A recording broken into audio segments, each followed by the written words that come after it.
प्रसंग चल रहा है श्री लखनलाल मेघनाथ के द्वारा जो तीक्ष्ण शक्ति उससे मूर्छित हो गए थे। हनुमान जी महाराज काल नीम का उद्धार करके द्रोणागिरी को उठाकर आ रहे थे, भरत जी से बीच में मिलाप, वो प्रसंग हो गया। भगवान श्री राम विलाप कर रहे थे, हा लक्ष्मण, यदि मैं सा जानता तो पिता के वचन भले विसार देता, अर्थात ना पालन करता। अगर मुझे पता होता कि तुम्हारा जैसा भाई हमसे बिछुड़ जाएगा, बड़ा पूरी सेना सभा सब व्याकुल है। इतने में देखा कि वायु का बहुत जोर से वेग और आवाज से देखा पूरा द्रोणागिरि लिए हुए महाबली हनुमान जी महाराज। सुषेण वैद्य पहले से हनुमान जी घर से ही उखाड़ के ले आए। तत्काल पर्वत को विराजमान किया और कहा जल्दी से औषधीन में से निकालिए और लखनलाल को पवाए। राम जी ने हर्षि राम भेटेऊ हनुमाना, अति कृतज्ञ प्रभु परम सुजाना। गले से लगा लिया हनुमान जी को। सुषेण वैद्य ने लखनलाल को संजीवनी बूटी पिलाई। जैसे कोई सो के उठाओ ऐसे लखनलाल उठ गए। भगवान श्री राम ने लखनलाल को हृदय से लगाया। अब तो जय श्री राम के नारे गूंजने लगे। पूरी सेना में भालू वानर सब आनंदित हो गए। हनुमान जी जैसे सुसेन जी को लाए थे वैसे ही लंका में पहुंचा दिए, घर को स्थापित कर दिया। गुप्तचरों ने बताया कि महाराज लक्ष्मण जी तो जीवित हो गए। कैसे? वो तो वीर घातनी शक्ति थी, बच ही नहीं सकते थे। वो आपके सुषेण वैद्य ने बचा लिया। पूरा घर सहित हनुमान जी ले गए थे। ऐसा हो बहुत विषाद को प्राप्त हुआ कि मानो विजय मिलते मिलते छूट गई। एक भाई पधार जाता तो दूसरे पर तो हम भारी पड़ ही जाते। बहुत विषाद, व्याकुल हो गया। अब कोई उपाय नहीं दिखाई दे रहा था कि कैसे हम परास्त करें। एक ध्यान में आया कि अभी कुंभकर्ण सो रहे। बड़े सुभट सैनिकों को साथ लेकर कुंभकर्ण के पास विविध उपायों के द्वारा जगाने की चेष्टा की। तब कुंभकर्ण जगे। वो जगे ऐसा दिखाई दे रहा था मानो मूर्तिमान काल आंख खोल के बैठा हो। पहाड़ जैसा शरीर विशाल का है। रावण की तरफ देखा, कहा भाई ये उदासी कैसी, कभी नहीं देखा तुम्हारे मुख में। तुम्हारा मुख श्रीहीन कैसे हो गया, तेजहीन कैसे हो, उदासी का कारण। सब पूरी बात बताई। शूर्पणखा का नाक कान काटा जाना, फिर सीता जी का हरण करना, सब पूरी बात। और ये भी बताया कि बड़े बड़े योद्धा मारे गए हैं। बानरों ने, भालुओं ने बड़े बड़े राक्षसों का वध कर दिया है। दुर्मुख, देवांतक, नरांतक, अतिकाय, अकंपन, महोदर, ये सब मारे गए। कुंभकर्ण ने कहा ये क्या कर बैठा तू? अरे मूर्ख, ये क्या कर बैठा? जगदम्बा हरियान अब सठ चाहत कल्याण। जगत जननी जानकी का अपहरण करके इतना भारी अपराध किया, अब अपना कल्याण चाहता है। भल न कीन्ह तै निशिचर नाहा, अब मोहि आई जगाए ही कहा। अजहूं तात त्यागी अभिमाना, भजहु राम होई ही कल्याणा। दशानन तूने अच्छा नहीं किया। अब आकर क्यों जगाया? जब सीताहरण करने जा रहा था तब जगाकर मुझसे पूछ लेता। अरे अभिमानी, अभिमान छोड़कर श्री राम की शरण में जा और उनका भजन कर, तेरा कल्याण हो जाएगा। कुंभकर्ण उपदेश कर। रावण तू उनसे बैर ले रहा है, हनुमान जी सरीखे जिनके सेवक हैं। तूने रघुनाथ जी को मनुष्य जाना क्या? हाय भाई, तूने वो बुरा कार्य किया, अब तुझे कोई नहीं बचा सकता। देवताओं का विरोध किया, जिसके शिव ब्रह्मादि देवता सेवक हैं, उन प्रभु से विरोध कर बैठा। एक समय नारद जी हम पर बहुत प्रसन्न हुए थे, तब मुझे बताया था कि भगवान तुम्हें दर्शन देंगे, रघुकुल में अवतरित होंगे, वनवास में आएंगे। अगर मुझसे पहले जगा के पूछ लेता तो मैं तुम्हें बता देता कि ये कोई मनुष्य नहीं, साक्षात भगवान अवतरित हुए। ठीक है, आ मेरे हृदय से लग भाई, क्योंकि मैं अब अपने नेत्र सफल करूंगा जाके। नारद जी ने कहा था भगवान का दर्शन, अब मैं नेत्र, आहा श्याम गात सरसी रूह लोचन, देखो जाई तापुत्र मोचन, राम रूप गुण सुमिरत, मगन भयो छन एक। भगवान के रूप का ध्यान कर पुलकित हो गया कुंभकर्ण। बोला भाई हृदय से लग जा, मैं अपने प्रभु के दर्शन करने जा रहा हूं, अब वापस नहीं आऊंगा। रावण ने कहा तू जिसके लिए जगाया था तो उपदेश कर रहे। इशारा किया, करोड़ों बड़े बड़े ड्रम जैसे मटके मदिरा के, हजारों भैंसों की लाइन सामने खड़ी कर दी और कहा भैया अभी सो के उठे, पहले ये तो खाओ। मदिरा पान करके भैंसे आदि, महिष खाई करी मदिरा पाना, गर्जा बज्रा घात समाना, कुंभकर्ण दुर्मद रन रंगा, चला दुर्ग तज सेन न संगा। करोड़ों घट मदिरा पान भैंसे खा के अट्टहास किया, बड़ी जोर से गर्जना की और कहा कोई सेना की जरूरत नहीं है, अकेले सब बंदर भालुओं को हम देख लेंगे और अपने नेत्र सफल करेंगे। रावण प्रसन्न हुआ, क्योंकि जानता था कि अद्वितीय योद्धा कुंभकर्ण, भगवान के सिवा कोई दूसरा युद्ध कर ही नहीं सकता कुंभकर्ण से। विभीषण जी ने जेहिद पर्वताकार चल, विभीषण जी दौड़ करके आगे आए। देखी विभीषण आगे आयो, पर्यु चरण निज नाम सुनायो, अनुज उठाई हृदय तेहि लायो, रघुपति भक्त जानी मन भायो। विभीषण जी अपना नाम लेकर कि हे तात, विभीषण आपको प्रणाम कर रहा है, चरणों में झुका, देखा विभीषण, उठाया, हृदय से लगाया। ओ तुम तो बाजी जीत गए भाई, भगवान के चरणों की शरण ले ली, तुम तो जीत गए। विभीषण ने कहा तात, मैंने रावण को हित कर सलाह दी, उसने मुझे लात मारा, फिर भी मैं उनको यही कहता रहा कि प्रभु की शरण में हो जाओ। जब देखा ये नहीं मानेंगे तो उनका त्याग करके भगवान श्री राम की शरण ली। प्रभु ने मुझ दीन को अपना लिया है। कुंभकर्ण ने कहा सुन सुत भयउ काल बस रावण, सो की मान अब परम सिखावन, धन्य धन्य तय धन्य विभीषण, भयहु तात निश्चर कुलभूषण। कुंभकर्ण ने कहा पुत्र, ये रावण अब किसी के सुनने वाला नहीं है, काल के वशीभूत हो गया है, सर्वनाश उसका निश्चित है, क्योंकि उसने जानकी जी का अपराध किया।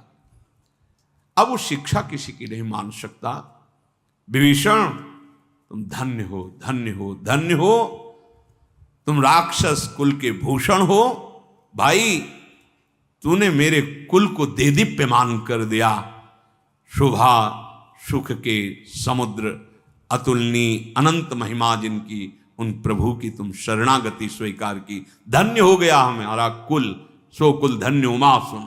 कुंभकर्ण का धन्य धन्य तय धन्य विभीषण, धन्य हो गया तुम्हारा जीवन। सदैव मन वचन कर्म से कपट का त्याग करके श्री राम के अनुकूल रहना। कुंभकर्ण ने आदेश किया, भाई भाग जाओ हमारे सामने से, इस समय मुझे अब कुछ सुहाई नहीं दे रहा, मैं काल के अधीन हो गया हूं। जाओ ननिज पर सूझ मोई, भयउ काल बशवी। इस समय मेरे काल खोपड़ी पे सवार है, कौन अपना कौन पराया कुछ सूझ नहीं रहा। अब तुम जाओ हमारे सामने से, भाग जाओ। विभीषण को धन्यवाद देकर विभीषण भाग चले। प्रभु के समीप आए और कहा, हे प्रभु, ये पर्वताकार विशाल देह वाला रणधीर महाबलवान कुंभकर्ण पधारा है। प्रभु आपसे ही संभलेगा, मैं जानता हूं ये किसी और से संभलेगा नहीं। जब बानर भालुओं ने देखा कि कुंभकर्ण, तो किलकारी मार के पर्वत वृक्ष लेके दौड़े एक साथ, उसके ऊपर पर्वत डाल रहे, वृक्ष डाल रहे, तो जैसे कोई फूल ना फेंके ऊपर, कोई असर नहीं। बड़े बड़े पर्वत वृक्ष ऐसे, कोटि कोटि गिर शिखर प्रहारा, करें भालु कप एक एक बारा, कोई फर्क नहीं पड़ा। करोड़ करोड़ बानर एक साथ पर्वत उखड़ ऐसे वृक्ष मार रहे हैं, जैसे फूलों की मदार पुष्प होता है, देहात में अकौड़ा कहते हैं, मदार पुष्प, ऐसे मारे, ऐसे उसको पर्वत लग रहे, वृक्ष लग रहे। रौंदता हुआ बंदर भालुओं को, तो हनुमान जी महाराज ने देखा, ये तो जहां पैर रखता है हजारों मसल जाते हैं। छलांग मारी और जाकर के एक घोसा उसकी छाती पे मारा। व्याकुल होकर कुंभकर्ण गिर गया। हनुमान जी के घोषे का प्रहार, काफी देर खोपड़ी ऐसे काम नहीं कर रही थी, चक्कर आ गया। हनुमान जी तो हनुमान जी है, अपार बल राशि। भीम से कह रहे थे कि ये जो हमारा रूप देख रहे हो, बल देख रहे हो, ये केवल तुम्हारे लिए इतना किया है नहीं, और भी अनंत का दास अनंत महिमा युक्त है, अनंत बल युक्त है। नील नल को पकड़ करके पटक दिया, जो भी योद्धा दिखाई देता मसल देते हैं कुंभकर्ण अपने, सब भयभीत होकर भागे। कोई कुंभकर्ण की तरफ नहीं बढ़ रहा, सब भागे श्री राम जी की तरफ। दौड़ करके सुग्रीव को पकड़ा, ऐसे अंगद को एक मारी ला, मूर्छित हो गया। अपरिमित बल की सीमा कुंभकर्ण गरज रहा है सुग्रीव को पकड़े हुए। सुग्रीव बस नहीं चल रही कि निकल, कांख में दबाया, क्योंकि हाथों से पीटना है, मारना है औरों को भी। कांख में दबे सुग्रीव जी। भगवान शंकर जी कहते हैं सब राम बल से युक्त हैं, केवल प्रभु लीला कर रहे हैं। जैसे छोटे से सर्प के बच्चे के साथ गरुड़ खिलवाड़ कर रहे हो, ऐसे है भगवान के लिए। नहीं तो भ्रकुटी भंग जो काल ही खाई, ताई की सो है ऐसी लड़ाई। जिनके भ्रकुटी की वक्र हो जाने पर विश्व का संहार हो जाता है, उनको ये कोई कुंभकर्ण, ये कोई लड़ाई उनके लिए। भगवान ऐसी लीला करें जिसका गायन करने से मनुष्य निष्पाप हो जाएंगे, श्रवण करने से हृदय पावन हो जाएगा। सुग्रीव जी मूर्छित दबे थे कांख में, जब चेतना आई तो देखा कांख में दबे, एकदम ऐसे ढीले हो गए कि मानो मृत हो गए। कुंभकर्ण ने देखा कि मृत हो गए तो छोड़ दिया। जेवी छोड़ा तो सुग्रीव जी छलांग लगाई और उसके नाक कान दांतों से काट लिए। अब तो उछल करके आकाश की तरफ बढ़े। नाक कान कटने से उसके खून ऐसे बह रहा है जैसे गेरू के पहाड़ से गेरू की धारा बह रही हो, लाल लाल। जय श्री राम, जय रघुनाथ, जय कृपा निधान। सुग्रीव जी ऐसे जयकार। बहुत क्रोधित हुआ नाक कान कट जाने पर।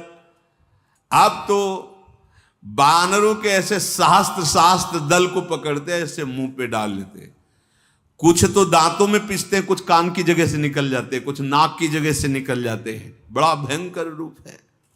भागे बानर भालू, जय रघुवंश मणि, प्रभु रक्षा करो। ये महाकाल जैसा दिखाई दे रहा है, इससे कैसे बचेंगे? रण में किसी में उत्साह नहीं रह गया, कुंभकर्ण के सामने खड़ा हो जाए, ऐसा बलशाली। क्रोधित हुआ काल के समान, वैसे ही भयानक, नाक कान कटे हुए, रक्त की धारा, करोड़ करोड़ बानरों को एक एक घूंसे से, एक एक थप्पड़ से मार रहा है। विशाल काय करोड़ों बानर पकड़ करके जैसे कोई उपटन लगाया जाए, ऐसे मसल रहा है अपने शरीर पर। बानर भालू के समूह नष्ट होते जा रहे हैं। रण में मदमस्त अट्टहास करता है कुंभकर्ण। अब लग रहा है मानो विधाता पूरी सृष्टि का विनाश करने के लिए ही से रचा था। सब योद्धा भाग खड़े हुए। कुंभकर्ण ने देखा कि बानर सेना, भालू सेना सब तितर बितर। भगवान श्री रामचंद्र जी ने अपनी सेना को व्याकुल देखा, कहा हे सुग्रीव, विभीषण, लक्ष्मण, तुम सेना को संभालो, मैं इस महाबलशाली को देखता हूं।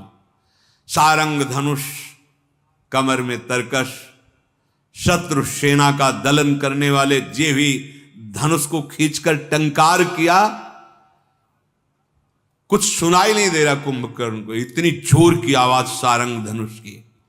1,00,000 बाण एक बार में संधान किए भगवान ने, और वो पंख वाले बाण उसके शरीर में प्रवेश कर रहे हैं। छाती, सिर, भुजदंड अन्य राक्षसों के कट कट करके गिर रहे हैं।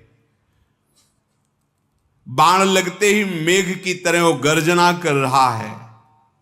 प्रभु के बाण जो छूटे थे कुंभकर्ण के कुछ शरीर में, कुछ उनके आसपास जो सैनिक थे उनको, कुंभकर्ण ने भर नेत्र प्रभु को देखा।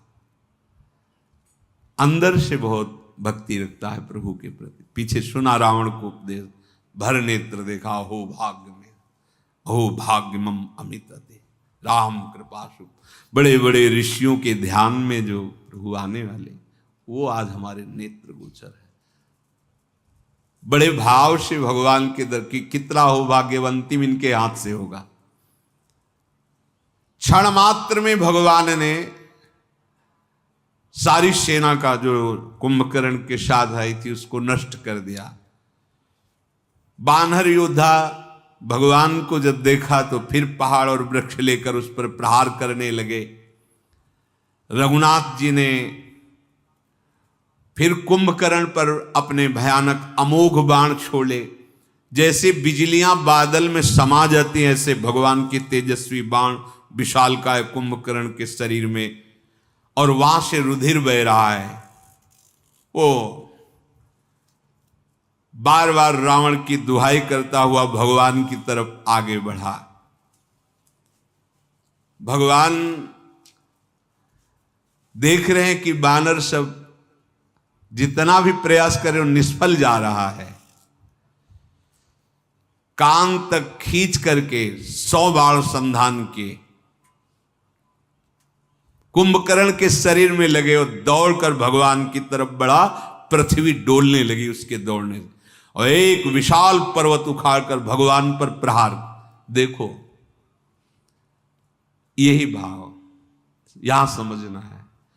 अगर प्रभु की इच्छा से ऐसी, तो जानता है प्रभु कौन, रावण को उपदेश किया है, मानता है प्रभु को आराध्य देव, पर लीला है युद्ध की तो युद्ध कर। जैसे भीष्म जी जानते हैं, मानते हैं, पर बाण संधान श्री कृष्ण। जैसे लोग कहते हैं हम सब में भगवत भाव करेंगे तो फिर हमारा कैसे व्यवहार चल पाएगा। नहीं, व्यवहार जिसके प्रति जैसा करना वैसे ही करना है, पर यह तो पक्की बात है कि सबके हृदय में प्रभु विराजमान है। भगवान श्री राम ने देखा कि इतना बड़ा पर्वत उखाड़ कर कुंभकर्ण हमारे ऊपर फेंकना चाहता है, तो दाएं भुजा ही काट दी। अब उसने बाएं हाथ से दूसरा पर्वत उखाड़ा, प्रभु ने बाएं भुजा भी काट दी। भुजाओं के कट जाने पर वो कुंभकर्ण ऐसा दिखाई देने लगा मानो मंदराचल पहाड़ बिना पंख का हो गया हो। वो दृष्टि ऐसी विकराल करके मुंह फैलाकर प्रभु की तरफ दौड़ा मानो प्रभु को खा जाएगा। सब देवता हाहाकार करने लगे। करुणा निधान भगवान ने इतने बाण छोड़े कि उसका मुख ही भर दिया कुंभकर्ण का। फिर भी वो महाबली टस से मस नहीं हुआ। मुख बाणों से भरा, भुजाएं दोनों कटी हुई, प्रभु की ओर दौड़ा मानो काल रूपी सजीव तरकस ही आ रहा हो। तरकस बाण मुख में है ना। प्रभु ने क्रोध करके तीक्ष्ण बाण लिया, उसके सिर को धड़ से अलग कर दिया। वो सिर बाण लेकर रावण के सामने गिराया जाकर। जो ही कुंभकर्ण का सर देखा, अपना सर पीटने लगा रावण, बहुत विलाप करने लगा। प्रभु ने जो कुंभकर्ण का ये शरीर था धड़, उसके दो हिस्से किए, क्योंकि पर्वताकार था। जब वो गिरा तो हजारों लाखों बानर भालुओं को दबाया। ये आश्चर्य की बात हुई कि कुंभकर्ण के शरीर से एक तेज निकला और सबके देखते देखते भगवान श्री राम में विलीन हो गया, भगवान श्री राम में समा गया। देवर्षि नारद आदि बड़े बड़े देवता ऋषि मुनि आकर भगवान की वंदना कर रहे हैं, आकाश से फूलों की वर्षा कर रहे हैं, प्रार्थना करते हुए कि आपका कितना करुणामय स्वभाव है प्रभु, कितना पापाचरण करने वाला कुंभकर्ण, और उसको वो गति, वो परम धाम दिया जो बड़े बड़े मुनि जिसके लिए तपस्या करते हैं, साधना करते हैं। निश्चय निश्चय जो ऐसे प्रभु को विचार करके अपना जीवन व्यतीत करते हैं, प्रभु से विमुख होकर के, वो बड़े अभागी हैं। अब दिन का अंत हुआ, दोनों सेनाएं लौट गईं। भगवान श्री राम जी ने अपनी सेना की तरफ करुणा दृष्टि से देखा, जो घायल दबे चकना, और आप पुष्ट होकर, जैसे बहुत घास मिल जाए तो अग्नि प्रचंड रूप हो जाती है, भगवान की कृपा मिली तो सब प्रचंड बलवान, वैसे ही किसी को कोई दर्द नहीं, कोई घाव नहीं, कोई पीड़ा नहीं। रावण अब तो रो रहा है, विलाप कर रहा है। कुंभकर्ण चले गए, बड़े बड़े योद्धा चले गए, सेना तो पहले ही दिन आधी खत्म हो गई थी। कुंभकर्ण का सर लेकर हृदय से लगा के रोने लगा बहुत। जब विकल देखा तो मेघनाथ ने कहा कि पिताजी आज तक हमने आपको बताया नहीं, हमें एक देवी की सिद्धि है और वो विमान और तरकश मैं आराधना करूंगा, वो मुझे मिल जाएगा। वो मैं रथ पा गया तो विश्व पर मैं विजय प्राप्त करने की सामर्थ्य रखता हूं। अब डींग तो हाँकूंगा नहीं, अब कल आप देखिएगा मैं क्या करूंगा, आप रोना बंद कीजिए। प्रातःकाल हुआ, दोनों ओर के योद्धा जय जयकार अपने अपने स्वामी की करते हुए युद्ध के लिए। पहले तो मेघनाथ ने माया में रथ पर सवार होकर के आकाश में आया, गरजा, शक्ति शूल तलवार कृपाणास्त्र शस्त्र सब बरसा रहा है। बानर पर्वत ले रहे हैं, वृक्ष ले रहे हैं, पर उनको दिखाई दे कि कहा है कौन बरसा रहा है। वो माया में रथ पे सवार दिखाई नहीं दे रहा। ऐसे बाणों से बींध देता कि जिससे पिंजड़े में पक्षी को बंद कर दे, ऐसे करोड़ करोड़ बानर भालों को अपने बाणों से कैद कर देता। कहां जाए, व्याकुल हो गए, हा राम ऐसा पुकारने लगे। मेघनाथ की इस बाणों से हा हनुमान, हा मारुति नंदन, अंगद, नील, नल, ऐसे बानर पुकार रहे हैं। लक्ष्मण जी ने देखा कि सब बड़े बड़े यूथपति बानर उसकी कैद में, बाणों की कैद में। सुग्रीव, विभीषण, इनको तो मूर्छित ही कर दिया है बाण मार के। वो रघुनाथ जी के ऊपर बाण छोड़ने लगा माया में रथ पे चढ़ के, और वो बाण नागपाश से युक्त थे। बांध लिया जाकर के भगवान को नागपाश में। लक्ष्मण जी भी मूर्छित हो गए, रघुनाथ जी भी मूर्छित हो गए। बड़ा कौतूहल, कोई सेना में नहीं बचा। सब बंदरों को, करोड़ करोड़ बंदरों को ऐसे पिंजड़े में जैसे बंद कर दे, ऐसे बाणों से यूथपतियों को मूर्छित कर दिया, जर्जर कर दिया, और भगवान को नागपाश से बांध दिया। बहुत बली मेघनाथ। ब्याल पास बस भय खरारी, स्वश अनंत एक अविकारी, नटिव कपट चरित कर नाना, सदा स्वतंत्र एक भगवाना। ये भगवान हैं, इनको कोई पास बांध नहीं सकता, पर नर लीला कर रहे। अनंत को कैसे कोई बांध सकता है? भगवान तो अनंत महिमा युक्त है। ऐसे लीला कर रहे हैं जिनको गा गा कर भव समुद्र से हम पार होंगे।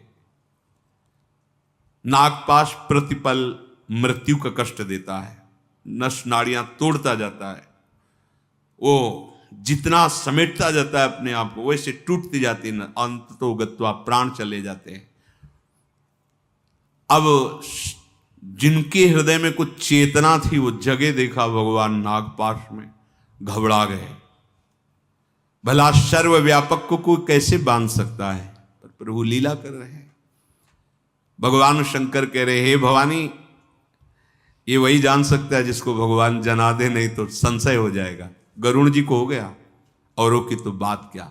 चरित राम के शगुन भवानी, तर्क न जाहि बुद्धि बलबानी, अस विचार जे तज्ञ विरागी, राम भजई तर्क सब त्यागी। मेघनाद ने सबको व्याकुल करके प्रकट हुआ फिर, और दुर्वचन कह के कहने लगा कि है कोई वीर अभी, अगर कोई राम के पक्ष में है तो मेरे सामने खड़ा हो जा। जाम्बवान ने कहा, दुष्ट छली कपटी छुप छुप के युद्ध कर रहा था, जरा खड़ा रहे और एक बार मेरा सहे। अरे मूर्ख, तू मुझे जानता नहीं। मेघनाद ने कहा, तेरे को तो इसलिए नहीं मारा कि तू बूढ़ा है, कुछ कर ही नहीं सकता। उनका अभी दिखाता हूं। जाम्बवान ने लप के मेघनाद की तरफ त्रिशूल जाम्बवान के ऊपर फेंका। मेघनाद ने उसी त्रिशूल को उछल करके पकड़ करके उल्टा उसके ऊपर प्रहार किया, जो मेघनाद की छाती में घुसा, जाके बेहोश होकर के गिरा।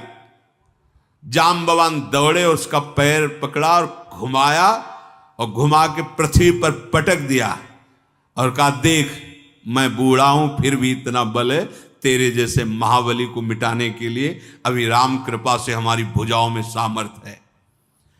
खूब मारा, मूर्छित होने पर भी मारा, पर मरा नहीं, क्योंकि किसी और के हाथ मर ही नहीं सकता। वो शेषावतार भगवान लक्ष्मण जी के हाथ ही जाए। वर प्रसाद सो मरे न मारा, जब देखा हर तरह मार कर मर ही नहीं रहा, तब गई पद लंका पर डाला, उठाया घुमाया फेंका, रावण के सामने गिरा जाके। इधर देवर्षि नारद जी गरुण जी भगवान के पास गए और कहा, तुरंत चलो, प्रतिपल महान कष्ट देने वाला नागपाश भगवान को बांधे हुए है। पक्षीराज गरुण जी के पंखों से सामवेद का स्तवन होता रहता है, सामवेद की स्तुति पंखों से निकलती रहती है। गरुण जी महाराज वहां आए और जब प्रभु को देखा कि ऐसे कष्ट में नागपाश से, तो प्रश्न उठ गया, क्या ये वही हरि हैं जो मेरी पीठ पर विराजमान होते हैं? अगर वही हैं तो इस तरह बंधन, अगर वही नहीं है तो बड़े बड़े महापुरुषों ने, ब्रह्मादि ने स्तवन करके इनको अवतार बताया कि यही प्रभु। मन में प्रयास किया, गरुण जी के प्रयास से साप सर्पों को गरुण जी खा गए जो नागपाश बंधा हुआ था। प्रभु आनंदित होकर बैठ गए। गरुण जी के मन में ये बस बनाता रहे प्रभु से, ये न सोचे कि अब हमें कोई संशय नहीं हो सकता, बस प्रभु से मनाता रहे कि हरि गुरु पे कभी संशय न हो। ये बहुत विचित्र भगवान की लीला है। गरुण महाज्ञानी गुण राशि। अरे यहां भगवान का ध्यान करना होता है, वहां भगवान श्री चरण पधराते हुए विराजमान होते। गरुण जी के हृदय में जलन पैदा हो गई। अगर हम नागपाश से मुक्त न करते तो प्रभु को प्रतिपल कष्ट, ये वही प्रभु हैं, सच्ची में वही प्रभु है। असंशय मन भयो, बस मुक्त हुए प्रभु, नागपाश से फंस गए गरुड़ जी संशय पास में। अब तो पूरी वानर सेना प्रभु को जब नागपाश से मुक्त देखा, आनंदित हो गए। पर्वत वृक्ष पत्थर नख यही उनके अस्त्र शस्त्र है, भाग पड़े लंका की तरफ।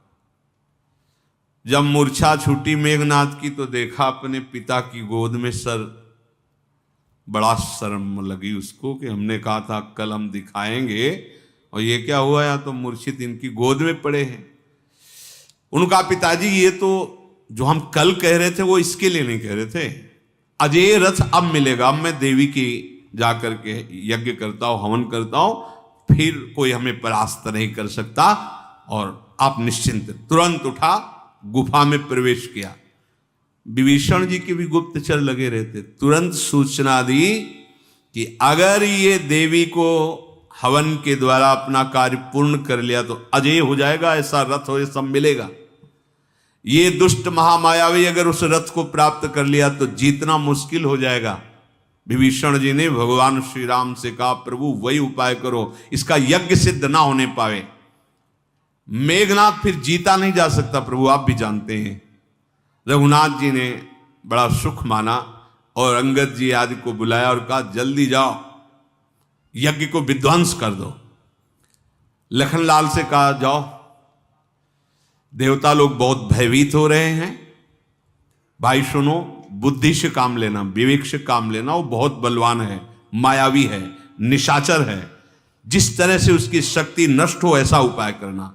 जाम्बवान, सुग्रीव, विभीषण, तुम लखनलाल की सुरक्षा में रहो। लखनलाल तुम मेघनाथ को नष्ट करना, अंगदाज तुम यज्ञ को नष्ट करो। भगवान का आदेश हुआ। लखनलाल ने प्रभु के चरणों में प्रणाम करके प्रताप को हृदय में धारण करके गंभीर वाणी में कहा, प्रभु आज मैं उसे बिना मारे यदि आ जाऊं तो आपका दास न कहलाऊं। आज मेघनाथ का अंत निश्चित है। यदि सैकड़ों शक्तियां भी वो प्राप्त कर ले और भगवान शंकर भी सहायता करें तो रघुवीर की दुहाई, आज मैं उसे नष्ट कर दूंगा। रघुनाथ जी के चरणों में शरणवाकर शेषावतार भगवान लखनलाल जी चले। अंगद, नीलमयंद, नल और हनुमान जी ये जाके देखा कि भैंसों को काट काट करके रक्त की आहुति दे रहा है मेघनाथ। जाकर के अंगद जी ने लात मारी, बोले रण से भयभीत होकर अब यहां पूजा करने बैठा है। इतना मारा चारों तरफ से, पर वो इतना धैर्यवान की आहुति नहीं बंद कर रहा। इतने पिटने के बाद भी उसकी पूजा में कोई विघ्न नहीं। सब बानरों ने प्रशंसा की, वीर तेरे जैसा धैर्यवान नहीं देखा। जब नहीं उठा तो बाल पकड़कर नोचते हैं, उखाड़ते हैं, लातों से मारते, दांतों से काटते हैं। अब कहां तक करे? त्रिशूल लेकर उठ पड़ा अपने आसन से। अब भागे सब बानर वाले, क्योंकि लक्ष्मण जी के समीप पहुंचना था। जहां लक्ष्मण जी थे वहां जा खड़े हो गए। क्रोध में भरा हुआ मेघनाथ भयंकर नाद करता हुआ हनुमान जी अंगद जी की तरफ क्रोध करके दौड़ा। मारा त्रिशूल मेघनाथ ने अंगद जी पर और हनुमान जी पर। फिर लक्ष्मण जी पर प्रचंड शक्ति का प्रहार किया। लक्ष्मण जी ने कहा कि उस बार स्वीकार किया था, इसलिए कोई भी तेरी प्रचंड शक्ति हमें छू नहीं सकती। दो टुकड़े करके फेंक दिए। लखनलाल शेष के अवतार भगवान अनंत लीला के लिए हनुमान जी की सेवा बनी और सब। नहीं तो कोई शक्ति, उनको कोई शक्ति स्पर्श कर, फिर भी छोड़ा, प्रचंड शक्ति छोड़ा। लक्ष्मण जी ने उसे दो टूक करके फेंक दिया। हनुमान जी युवराज अंगद क्रोध करके मेघनाथ पर चोट करने लगे। सब एक साथ प्रहार करते हैं, काल की तरह भयंकर होकर सबको पीड़ा पहुंचा रहा, कोई फर्क नहीं पड़ता मेघनाथ के ऊपर। लक्ष्मण जी ने भयानक बाण छोड़े। जो ही देखा लखनलाल के वज्र के समान ये बाण है, अंतर्ध्यान हो गया, कई रूपों में हो गया। ये कोई भजन की सिद्धि नहीं, कई रूपों में मायावी राक्षस कई रूपों में हो गया, कई रूपों से युद्ध करा। कौन सत्य मेघनाथ है पहचानना मुश्किल है। कभी प्रकट हो जाता, कभी छिप जाता, कभी बहुत रूपों में हो जाता। डर गए बानर भालू सब। लक्ष्मण जी ने कहा कि तुम डरो मत, बहुत खेल हो चुका, इस पापात्मा का मायामय खेल मैं बंद करना जानता हूं। कौशलापति श्री रामचंद्र जी का स्मरण करके लखनलाल ने बाण का संधान किया। वो अमोघ बाण सीधे उसकी छाती पे लगा। जे ही वो बाण छाती पे लगा, देखो अंतिम समय क्या बोल रहा है, रामानुज कहा राम कहा, अस कही छाड़ सी प्राण, धन्य धन्य तव जननी कहे अंगद हनुमान। कहां है लक्ष्मण, कहां है राम, ऐसा मतलब विरोचित वैर भाव। लेकिन अंतिम समय लक्ष्मण जी का राम जी का स्मरण कर रहा है। हनुमान जी ने कहा धन्य है तेरी मां को, जो अंतिम समय तो भगवान का स्मरण करते हुए जा। ये बहुत मंगलमयी बात है। इसीलिए हमारे प्रभु से कैसे भी भाव जोड़ दे परम मंगल हो जाता है।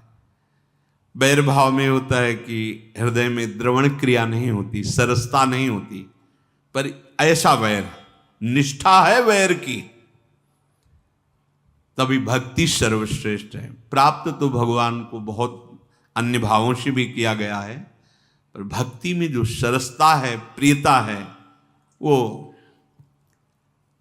श्री शुकाचार्य जी ने काम से, बैर से, भय से, स्नेह से, रिश्तेदारी, नातेदारी, किसी भी भाव से प्रभु से अपना संबंध जोड़ ले तो वृत्तियां सच्चिदानंद ब्रह्म श्री कृष्ण से जुड़ती, इसलिए परम धाम को प्राप्त होता है। परम धाम को प्राप्त हुआ, बड़ी मंगलमयी बात, लेकिन प्रेम तो नहीं आया हृदय में, जो भक्ति का सुख है वो तो नहीं मिला ना। इसीलिए भक्ति निष्ठा, सबसे बड़ी भक्ति निष्ठा। हनुमान जी कह रहे धन्य तेरी माता को, धन्य है जो अंतिम समय तो राम लखन ऐसा स्मरण कर रहा है और भगवान के स्वरूप लक्ष्मण जी के हाथ से मारा गया। हनुमान जी बिना श्रम के मेघनाथ को उठाया, लंका के दरवाजे पर जाके रखे आए। विमान पर चढ़कर बड़े बड़े देवता देवराज इंद्र आए, लखनलाल के ऊपर पुष्प वर्षा कर रहे, क्योंकि सब मेघनाथ से भयभीत रहते थे। लक्ष्मण जी कृपा के समुद्र भगवान राम के समीप आए। जब रावण को सूचना मिली कि मेघनाथ का शरीर दरवाजे पे रखा है, मूर्छित हो गया, क्योंकि कुंभकर्ण भी गए, बड़े बड़े वीर गए, मेघनाथ एक भरोसा था, वो भी। मंदोदरी छाती पीट पीट कर पुकार कर कहने लगी, देखा आपने परिणाम, मनाती थी आपके चरण पकड़कर, आप नहीं माने। सब पूरे नगर के लोग कहने लगे अब तो सबको नष्ट होना पड़ेगा, ये नीच रावण सबको मारेगा। सब ऐसा बोलने लगे। रावण ने स्त्रियों को समझाया रोने की जरूरत नहीं, अभी तो हम है ना, पूरे विश्व पर विजय प्राप्त करने की अकेले ताकत रखता हूं। मैंने वैर अपने बल से बढ़ाया है, किसी और से नहीं। और देखो ये संसार नाशवान है, उपदेश कर रहा है। तब दसकंठ विविध विधि समुझाई सब नारी, नश्वर रूप जगत सब देखो हृदय विचार। ये सब नाशवान संसार है, बिल्कुल ये रोना धोना बंद करो, यहां आना जाना है तो भजन करे, बैर काहे को कर रहा है।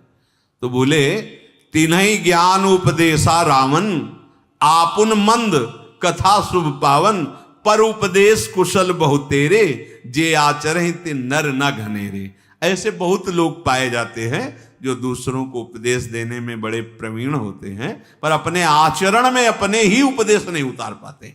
बोले उनमें से ये रावण है, उपदेश कर रहा है संसार नाशवान है, किसी के मरने पर क्यों रोना चाहिए, क्योंकि सबको जाना ही है।